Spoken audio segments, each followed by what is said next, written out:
Има три типа хора, които строят къща.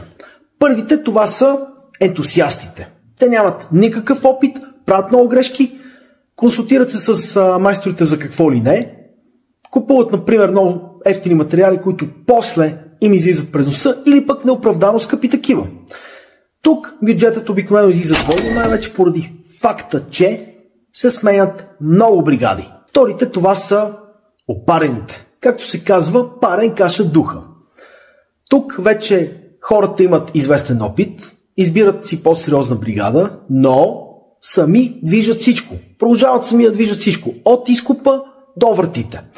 И накрая отново не излиза сметката, поради факта, че са изразходвали страшно много време.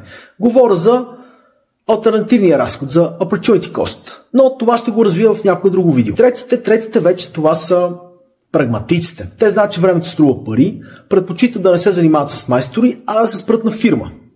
С договор, гаранция, всичко. Разбира се, от фирма до фирма има огромна разлика, но все пак това остава по-надежния начин да си построите къща.